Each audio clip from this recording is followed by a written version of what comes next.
예, 그러면 이번 시간에는 전문법칙의 예외 중에서 316조와 관련된 내용, 그 다음에 관련된 내용으로 또 재전문 증거, 그 다음에 이제 317조 얘기, 그 다음에 이제 전문법칙의 특수 문제와 관련된 부분을 통해 가지고 전문법칙을 마무리하도록 하겠습니다.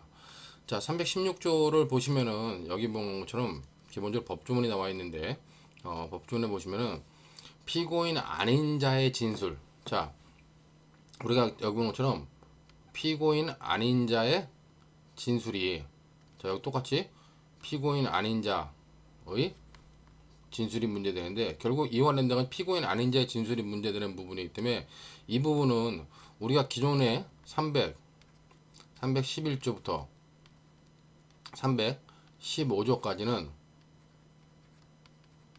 전문 서류와 관련된 내용이었다. 그러면 이 316조는 우리가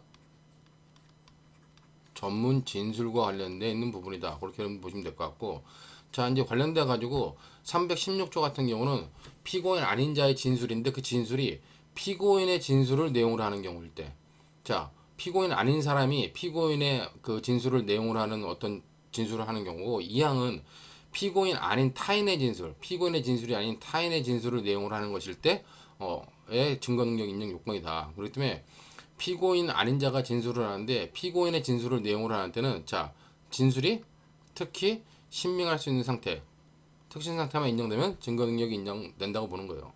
자 그다음에 이제 이항 같은 경우는 피고인 아닌 자의 진술이 피고인 아닌 타인의 진술을 내용으로 하는데 그 타인이 법정에 나와서 진술할 수 없는 사유, 즉 우리가 314조에서 말하는 그 진술 불능 사유에 해당하고 특신 상태, 자 이에 준하는 사유라고 하는 건 진술 불능 상태를 말하고 특신 상태에 있을 때 그때 증거 능력을 인정하는 법조문이다. 그렇게 보시면 될 것 같고, 단 하나 316조 관련된 중요한 게 여기 보면 피고인 아닌 자의 진술에 대해서 공소 제기 전에 피고인을 피의자로 조사했거나 조사에 참여했던 자를 포함시킨다고 했습니다. 우리가 이걸 갖다가 조사자라고 그러는데,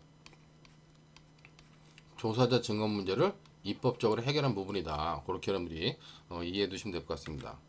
자 다음으로, 그렇기 때문에 이제 각 요건을 보면은 여기 보는 것처럼 뭐 피고인의 진술을 내용으로 하는 전문 진술, 근데 이거는 316조 1항에 관련된 거죠. 그렇기 때문에 316조 제 1항에 관련된 거다. 그렇기 때문에 증거 능력 인정 요건 특신 상태 뭐 하나만 있으면 된다 그랬어요. 그렇기 때문에 특신 상태 관련돼 가지고 앞에서 설명했던 부분과 동일한 내용이고, 적용 범위를 보시면은 여기 보면 이때 316조 1항에서 말하는 피고인은 당해 피고인만을 말하는 것입니다. 그렇기 때문에 뭐 공동 피고인이나 그다음에 공범자 제2항, 공동 피고인이나 공범자는 제2항의 피고인 아닌 자의 아닌 타인에 속한다. 그 정도로 여러분이 정리하시면 될 것 같고, 피고인의 진술은 피고인의 지위에서 행한 것에 국한하지 않는다는 겁니다. 그렇기 때문에 피고인의 진술은 꼭 피고인의 지위가 아닌 뭐 피의자일 때 아니면 일기장에 써놓은 것이라든가 뭐 관련돼 가지고 그런 것들을 다 포함한다. 그렇게 여러분들이 보시면 될 것 같고, 자 피고인의 진술이 만약에 자백인 경우는 어떠냐? 그냥 자백 보강 법칙에 당연히 적용된다.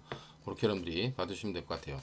자 다음으로 이제 조사자 증언의 문제인데, 이 조사자 증언이라고 하는 부분이 결국 우리가 그러니까 뭐 참고인 진술 조서라든가 아니면 피신 조서를 작성했을 때 피신 조서를 작성한 뭐 경찰에 경찰 아니면 수사 검사에 피신 조서를 작성한 수사 검사라든가 아니면 피신 조서를 작성한 사경이 있을 때 그 피신 조서에 대해서 만약에 피고인 측에서 내용을 갖다 부인하면은 그 피신 조서 자체는 증거 능력이 없다는 겁니다.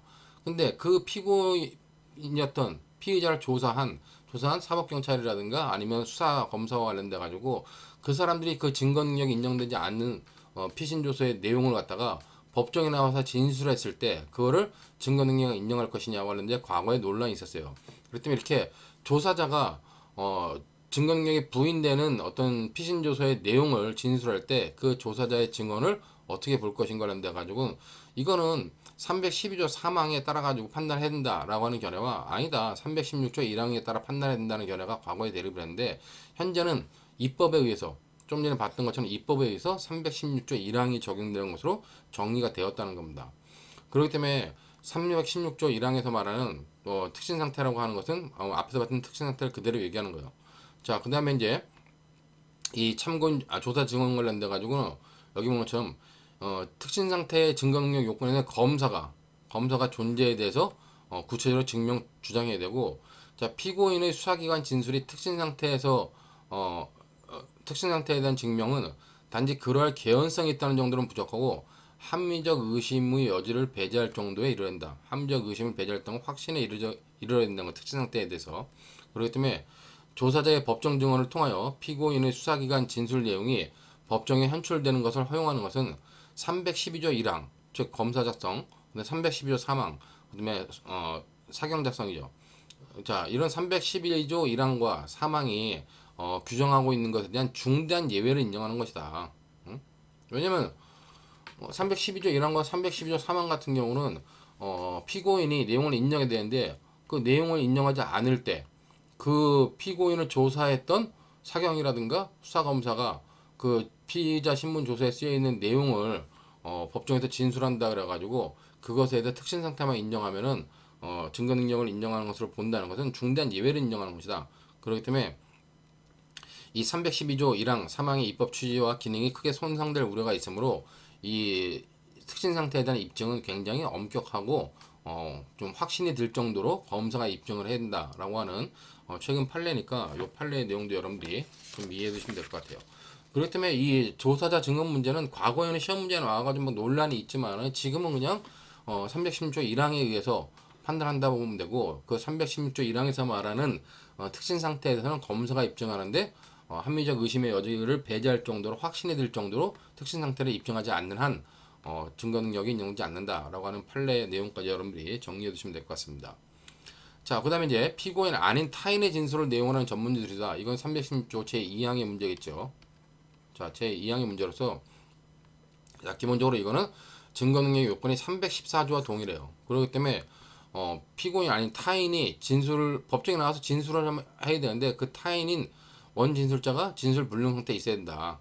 그러므로 만약에 원진술자가 법정에 출석하여 진술했다. 그러면 그 전문 진술은 아예 증거는 게 없는 거예요. 이거는 법정에 출석한 원진술자의 증언을 들으면 되는 거기 때문에. 그러고 원진술자가 1심 법원에 출석하여 진술했다가 항소심에서 진술할 수밖에 없게 된 경우, 이 경우는 당연히 진술불능 아니다.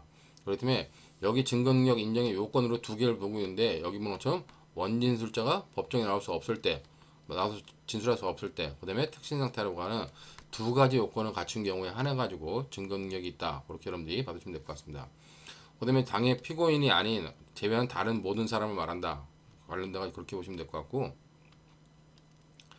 그 다음에 이제 우리가 피고인 아닌 자의 전문 진술에는 316조 요건을 규정하는데, 자, 여기 중요한 건 어떻게 피고인의 전문 진술에 대해서 어떻게 할 거냐.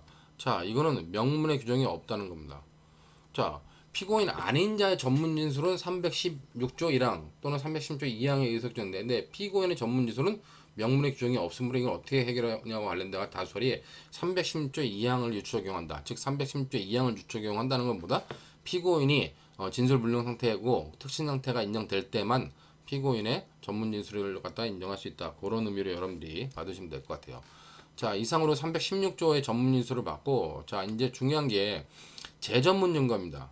자, 재전문 증거 관련돼 가지고는 전문성이 두 개 이상이 있는 걸 우리가 재전문 증거로 하죠. 그렇기 때문에 전문 진술을 법원에 직접 보고하지 않고 제3의 매체를 통하여 간접 보고하는 거, 이런 걸 우리가 재전문 증거로 하는데, 재전문 증거에는 이 재전문 진술과 재전문 서류가 있습니다. 즉 원진술자가 있고, 자, 원진술자의 말을 전문자, 전해 들은 자가 있어요.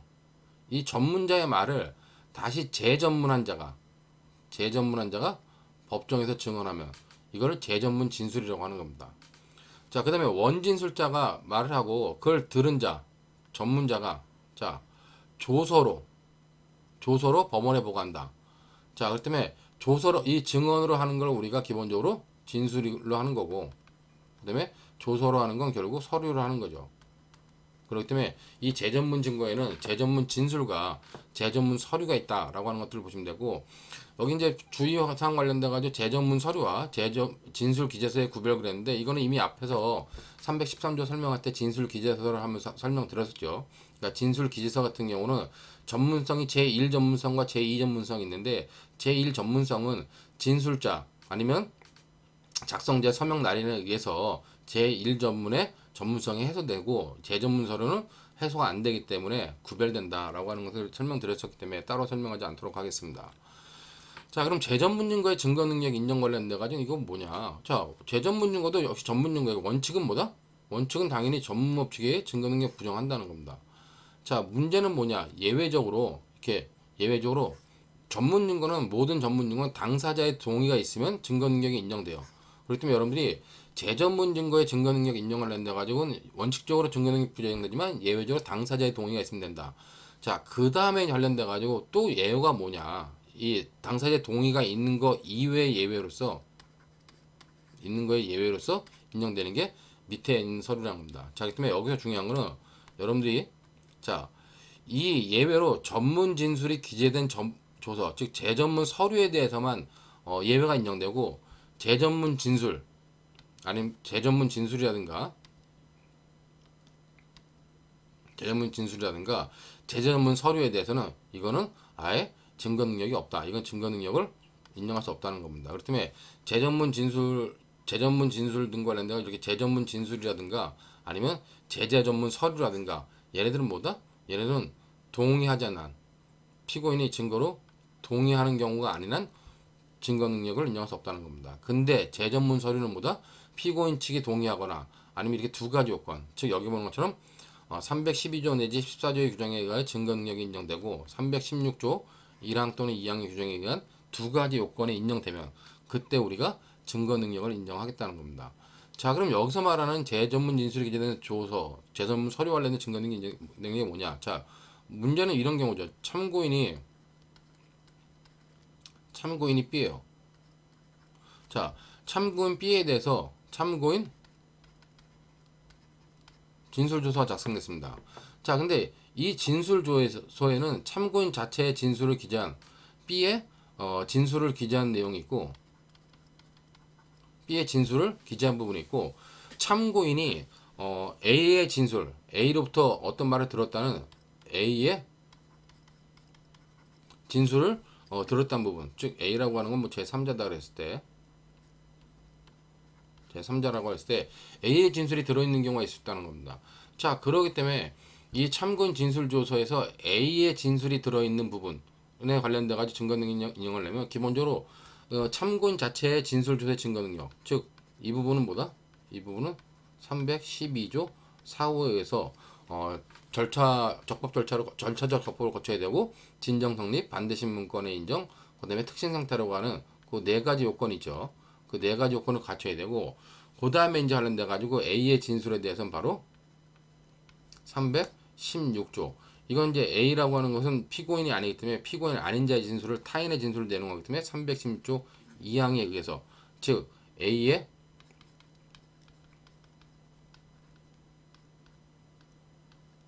진술 불능과 그 다음에 특신 상태라고 하는 A가 그렇게 말했을 때 특신 상태라고 하는 요건이 갖춰지면은 그때 재전문 서류에 대해서 증거 능력이 인정될 수 있다 보는 거죠.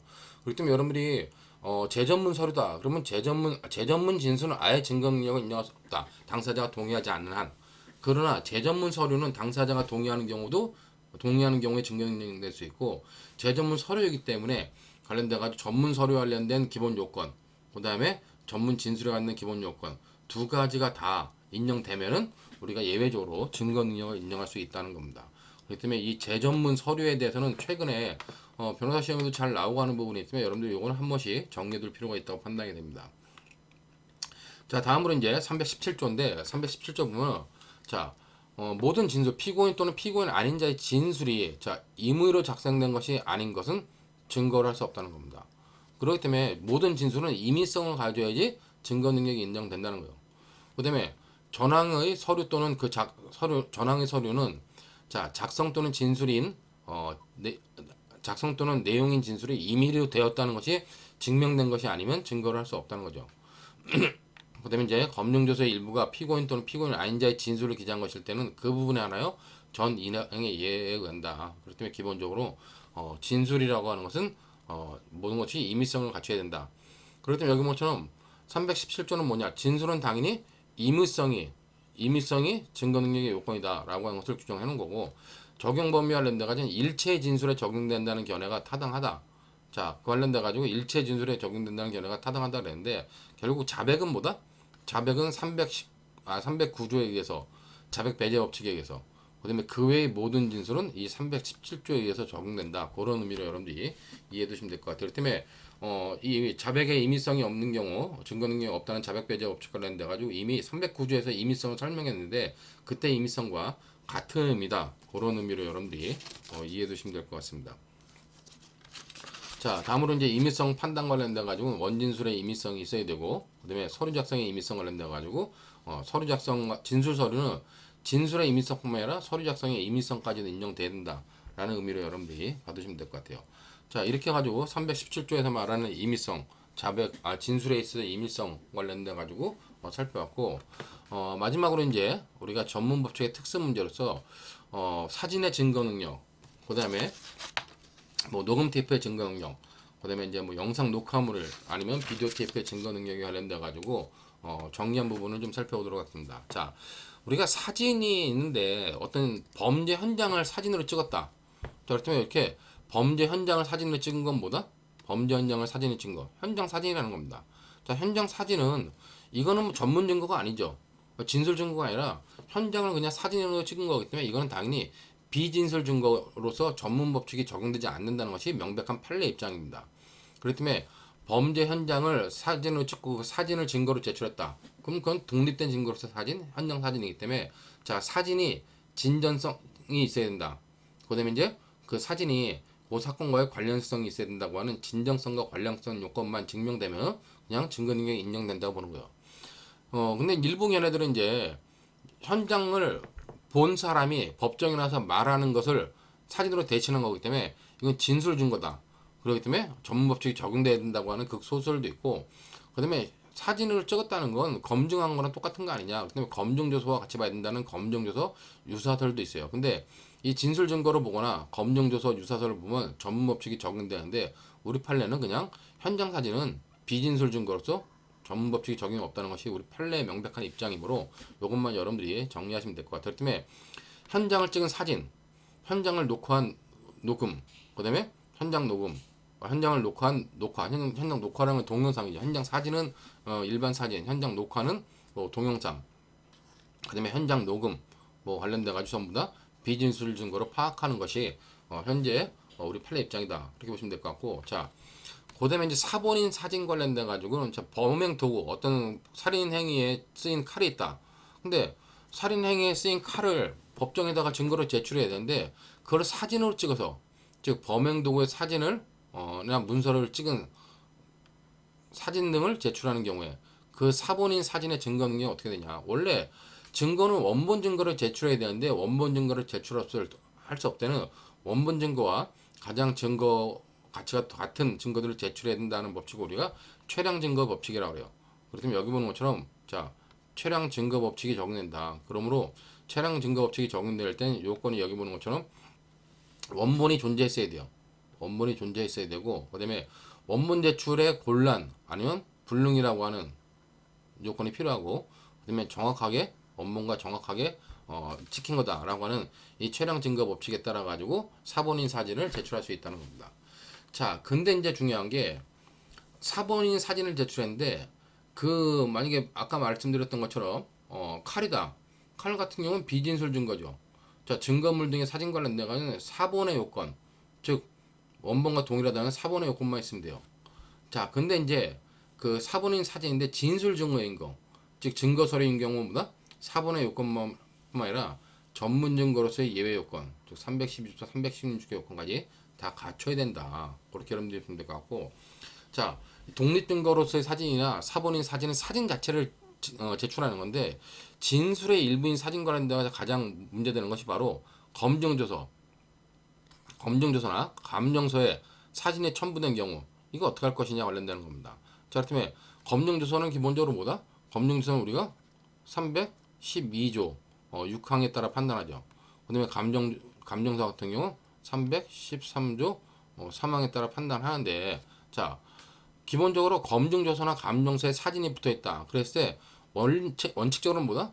검증조서나 감정서와 일체로 판단한다는 얘기는 뭐예요? 일체로 판단한다는 건 검증조서 같은 경우는 적법 절차를 거쳤고 작성자, 검사나 사경의 진정 성립만 인정이 되면 되고, 그다음에 감정서 같은 경우는 피고인이 아닌 자의 진술을 적은 거기 때문에 관련돼 가지고 서명 날이라든가 진정 성립이 인정은 된다는 겁니다. 자, 진술 증거 또는 검증조서, 감정서 일체로 판단하는데, 단 여기 보는 것처럼 사경 작성의 검증조서에 대해서는 이제 판례가 아주 옛날 판례인데, 사경 작성의 검증조서에 첨부된 피고인의 범행 지연 사진. 자, 피고인의 범행 지연 사진은 뭐로 본다? 이건 경찰 피의자 신문조서로 취급한다는 겁니다. 그렇기 때문에 요 특이한 판례가 하나 있기 때문에 요 판례는 여러분들이 알아두시면 될 것 같고, 단순히 이제 증거물인 사진 같은 경우는 진술 증거가 아니기 때문에 당연히 전문법칙이 적용되지 않고, 뭐 전문법칙이 적용되지 않는다, 그런 의미로 여러분들이 봐두시면 될 것 같아요. 그렇기 때문에 현장 사진 관련돼 가지고, 자 여기 경우처럼 현장을 찍은 사진이다, 이건 당연히 우리 판례가 비진술 증거라 그랬죠. 그렇기 때문에 이 사건 사진의 촬영 일자 부분에 대하여 조작된 것이라고 다툰다 하더라도, 이 부분 촬영 일자 부분은 전문 증거에 해당되어 별도로 증거 능력이 있는지를 살펴보면 족한 것이고, 자 나머지 부분, 이 사건 사진이 진정한 것으로 인정되는 한 이로써 이 사건의 증거 능력을 취득한 것이라 할 것이다. 그렇기 때문에 전문 증거에 대한 부분 나머지는 다 현장 사진은 비진술 증거로서 증거 능력이 인정된다. 또 여기 보는 것처럼 상해 부위를 촬영한 사진, 상해 부위를 촬영한 사진, 이거는 그냥 현장 사진이랑 똑같다는 거기 때문에 비진술 증거이므로 전문법칙이 적용되지 않는다. 그렇기 때문에 뭐이 진술 증거임을 전제로 전문법칙의 적용 여부를 주장하는 바는 판례는 받아들일 수 없다는 거죠. 자, 그다음에 증거물인 사진 자체 관련돼 가지고 이거는 그냥 뭐 전문법칙이 적용되지 않죠. 그렇기 때문에 그 서류의 존재 또는 존재 상태 자체가 증거가 되는 것이어서 증거물인 서면에 해당하고, 어떤 사실을 직접 경험한 사람이 진술에 가름한 대체물이 아니므로 증거 능력은 증거물의 예에 따라 판단해야 된다. 그렇기 때문에 전문법칙이 적용될 여지가 없다는 겁니다. 그러므로 수표 원본을 법정에 제출을 할 수 없거나 제출이 곤란한 사정이 있고, 원본이 존재하거나 존재했으며 증거로 제출된 수표 사본이 이를 정확하게 전사한 것이라는 것이 증명된다. 때문에 최량 증거 법칙이 적용되면은 증거물인 사진 같은 경우도 그냥 바로 제출할 수 있다, 증거 능력이 있다, 그렇게 여러분들이 봐주시면 될 것 같아요.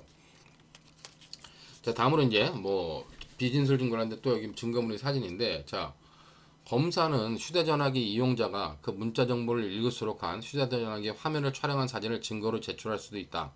자, 근데 문자 정보가 저장된 휴대전화를 법정에 제출할 수 없거나 그 제출이 곤란한 사정이 있고, 사진의 영상이 휴대전화 화면에 표시된 문자 정보와 정확히 같다는 사실이 증명된다.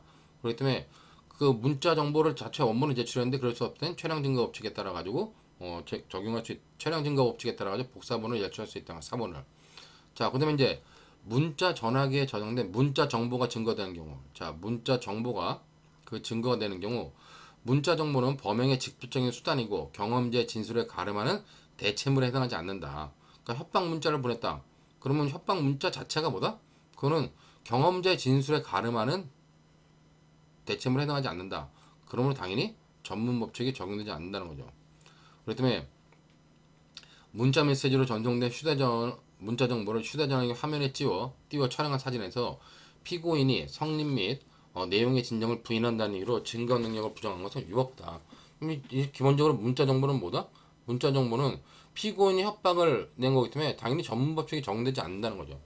제가 여러분들이 항상 얘기했지만 전문 법칙에서 말하는 전문 증거는 진술에 대해서 전문 법칙이 적용되는 건데, 그 진술은 뭐라 하세요? 경험과 그다음에 기억과 그다음에 서술이라고 하는 세 가지 요건을 갖춘 진술을 말하는 것이지, 그냥 어떤 자기의 의사를 표시하거나 아니면 협박성 발언을 하는 것은 우리가 전문 진술에서 말하는 진술이 아니다. 그런 의미로 여러분들이 이 판례를 이해하시면 될 것 같습니다. 다음은 이제 녹음 테이프 관련돼 가지고는 뭐 진술 녹음 관련돼 가지고는 어떤 사람의 진술을 녹음했다 그랬을 때 녹음한 것이 진술 증거인 경우와, 그다음에 진술 녹음, 진술을 녹음하는 거. 근데 진술 증거이긴 하지만, 자 진술의 경험 사실의 진술로 그 내용의 진실성 여부가 증명되거나, 즉 이 진술일 때 이 진술은 여기서 말하는 진술은 뭐다? 즉 경험을 해가지고 기억을 해서 서술하는 진술을 말하는 거예요. 이럴 때는 뭐다? 당연히 전문법칙이 적용된다는 겁니다. 그렇기 때문에 311조 내지 13조에 의해서 기본적으로 증거능력 인정된다. 그 다음에 이 녹음을 했다. 그러면 녹음 매체는 뭐다? 이 녹음 매체는 진술서 또는 진술 기재서에 준하에 취급을 한다. 그 다음에 아까 봤지만 우리가 313조에서 말하는 녹음 테이프 관련돼 가지고 서명 날인이 불필요하다라고 하는 판례 입장이기 때문에 그런 것만 여러분들이 봐주시면 될 것 같아요. 근데 여기서 말하는 진술 증거는 뭐다? 이거는 경험 사실의 진술이 아니고 진술의 존재 자체가 증명 대상인 경우. 즉 이런 경우 뭐다? 아까 말한 경험이나 기억이 아니라 서술만 있는 경우를 말하는 거다. 그 다음에 이제 현장 녹음 같은 경우는 그냥 아까 뭐라 했어요? 앞에서 봤지만 현장 사진과 똑같이 비진술 증거로 본다 그랬죠. 그러니까 진정성과 관련성 요건만 인정이 되면 된다. 그 다음에 녹음 테이프 관련된 건 당연히 원본 동일성이 증명이 돼야 된다. 그런 의미로 여러분들이 이해해 주시면 될 것 같습니다. 그 다음에 진술 녹음의 증거 능력 관련돼 가지고 이렇게 녹음 파일에 담긴 진술의 내용의 진실성이 증명이 대상일 때는 전문법칙이 적용된다. 근데 진술의 내용의 진실성이 아닌 진술의 존재가 자체가 증명될 때 그때는 전문법칙이 적용되지 않는다는 거죠. 그렇다면 여러분들이 내용의 진실성이 문제되는 경우와 진술의 존재 자체가 증명이 되는 경우 그 두 개를 나눠서 위에 거 내용의 진실성이 문제되면 전문법칙이 적용되지만 진술의 존재 자체가 증명될 때 그때는 아니다라고 하는 것들을 이해해 주시면 될 것 같아요. 다음으로 이제 동영상 녹화 관련돼 가지고 여기 보는 것처럼 뭐 영상 녹화물 관련돼 가지고는 이미 법원 또는 수사기관에 일정한 진술을 청취하는 과정에서 진술을 영상 녹화하여 기록해 놓은 것인데 312조 2항은 삭제가 됐죠 이제. 그러니까 312조 4항에서 312조